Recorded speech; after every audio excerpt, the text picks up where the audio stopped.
போராடி வாழ்ந்த இனம், உலகை கட்டியாண்ட ஒரு தேசினத்தின் மக்கள் இந்திய கூட்டாட்சி அரசால் சுரண்டப்படுவதை உணராது மொழியிழந்து, மானமிழந்து, கனிம வளம் காடு வளங்களை இழந்து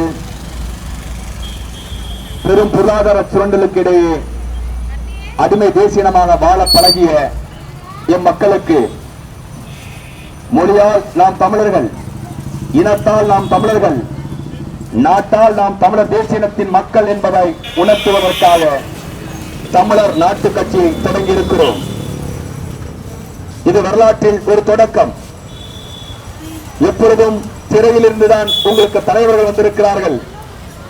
சினிமா, ஆட்டம், பாட்டம், கூத்து என்று அதிலிருந்து மட்டுமே தலைவரை தேடிய ஒரு சமூகத்தில் படித்த அறிவார்ந்த பிள்ளைகள் ஒன்றாக இணைந்து ஒரு கட்சி கட்ட விரும்புகிறோம். வீட்டுக்கு ஒரு குடிகாரன், வீட்டுக்கு ஒரு கடன்காரனை உற்பத்தி செய்த இந்த ஆட்சியாளருக்கு எதிராக அடுத்த தலைமுறை பிள்ளைகளை காப்பதற்காக பெரும் கனவோடு இந்த கட்சியை கட்டி வருகிறோம். எளிய பிள்ளைகளை, எளிமையாக நிற்கிற பிள்ளைகளை ஆதரிக்க வேண்டியது உங்கள் கடமை.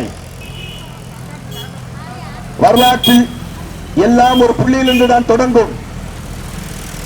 மிக எளிமையாக நிற்கிற எங்களை தவிர்த்து விட்டு செல்லாதீர்கள் என் அன்பு மக்களே. அறிவுடையார் எல்லாம் உடையார் என்கிறார் வள்ளுவ பிறந்தகை. தம்மின் தம்மக்கள் அறிவுடையார் என்கிறார்.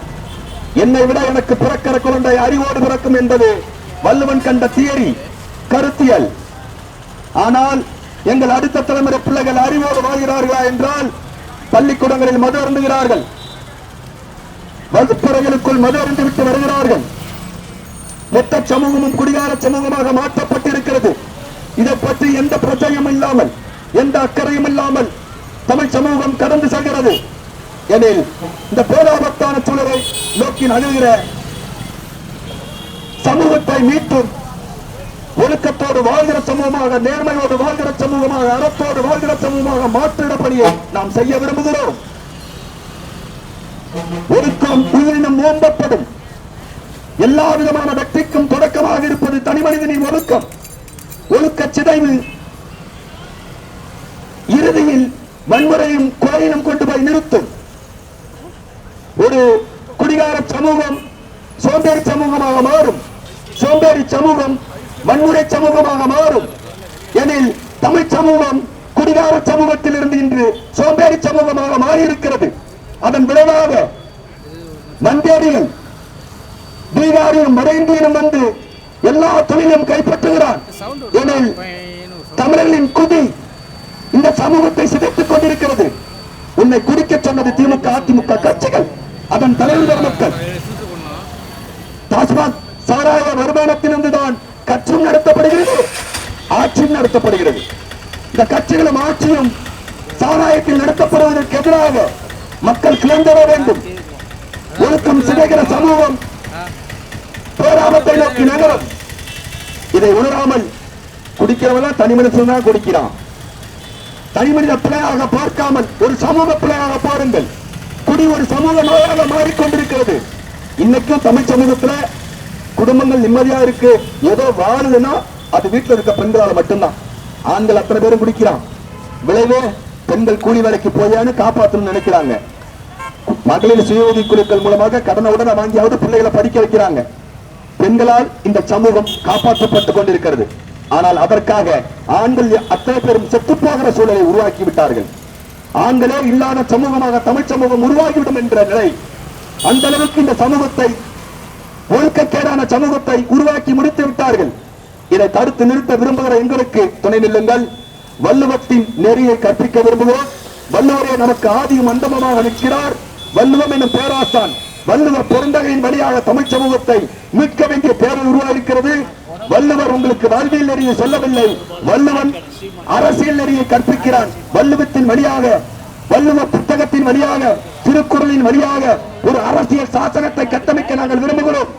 வள்ளுவ புத்தகம் இனிமேல், வள்ளுவ நெறி இனிமேல் அரசியல் சட்டமாக மாற வேண்டும். அந்த சட்டத்தின் வழியாக தமிழ் சமூகம் பாதுகாக்கப்பட வேண்டும். எனவே வள்ளுவர் ஒரு இலக்கியவாதி அல்ல, வள்ளுவன் இந்த இனத்தின் தலைவன் என்று நீங்கள் முடிவெடுங்கள். அந்த சூழலுக்குத்தான் நாங்கள் போராடிக் கொண்டிருக்கிறோம். வீட்டுக்கு வீடு குடிகாரன், வீட்டுக்கு வீடு கடன்காரன் இதை சிதைத்து இதை முடித்து ஒவ்வொரு வீட்டிலும் இருந்தும் வள்ளுவனுக்கு நிகரான ஒரு தூய உள்ளத்தை ஆகச்சிறந்த தமிழ் சமூகத்தை உருவாக்க வேண்டிய கடமையை உணர்ந்து வள்ளுவத்தை படியுங்கள், வள்ளுவரை படியுங்கள். நம் வீட்டு பிள்ளைகளுக்கு தினம் ஒரு திருக்குறளை கற்பியுங்கள். அதன் வழியாக தமிழ் சமூகத்தை மறுபடியும் மாற்ற முடியும். என் மாமனையும் மச்சானையும் அண்ணனையும் தங்கையும் திருத்த முடியாது. 5 விளையாது, 50 விளையாது. இது கூத்தாடி சமூகம். விஜயா, அஜித்தா, தோனியா, கோரியா என்ற சண்டை போற இந்த கூத்தாடி சமூகத்தை ஒருபோதும் திருத்த முடியாது. அடுத்த தலைமுறை பிள்ளைகளுக்கு கற்பிப்போம். அறிவட்டம் காக்கும் கருவி என்கிறார் வள்ளுவ பெருந்தகை. அறிவே அறிவிலிருந்து காப்பாற்றும் பேராற்றல் மிக்கது. அதனால்தான் உலக வல்லாதிக்க நாடுகள் அறிவின் அடிப்படையில் கட்டப்படுகிறது, சயின்ஸ் அடிப்படையில் கட்டப்படுகிறது, தொழில்நுட்பம் அடிப்படையில் கட்டப்படுகிறது, டெக்னாலஜி அடிப்படையில் கட்டப்படுகிறது. உலகின் வல்லாதிக்க நாடுகள் எல்லாம் அறிவியை நம்புகிறது. ஆனால் தமிழர்கள் சினிமாவை நம்புகிறார்கள். எனில் தலைச்சிறந்த நிர்வாகிகளை தேட சொன்னால் கூத்து கோமாளிகளை தேடுகிறது தலைவனாக அமெரிக்காவின் முதல் அதிபர் வாஷிங்டன் சொல்கிறான், எனக்கு நல்ல ரசிகர்கள் வேண்டாம், நல்ல பக்தர்கள் வேண்டாம், நல்ல நிர்வாகிகள் வேண்டும் என்று கேட்டான். அமெரிக்காவின் முதல் அதிபர் கேட்ட அந்த கேள்விதான் இன்னைக்கு உலகில் வல்லாதிக்க நாடாக அமெரிக்காவை மாற்றியது. ஆனால் நின்று கொண்டிருக்க நான் நல்ல நிர்வாகியா, நல்ல அறிவாளியா, படப்பாற்றல் மிக்கானா என்று நீங்கள் பார்க்க மாட்டீர்கள். ஆனால் நிற்கிறதான் நல்லா நடிப்பனா, நல்லா கூத்தாடுவனா என்று நீங்கள் பார்த்தால் இந்த சமூகம் கூத்தாடி சமூகமாக தான் மாறும். என் அன்பு மக்களே, படித்த அறிவார்ந்த பிள்ளைகளுக்கு வாய்ப்பு வழங்குவால் வள்ளுவத்தின் வழியாக இந்த மக்களை வாழ வையுங்கள் என்று கூறி விடைபெறுகிறேன். நன்றி, வணக்கம்.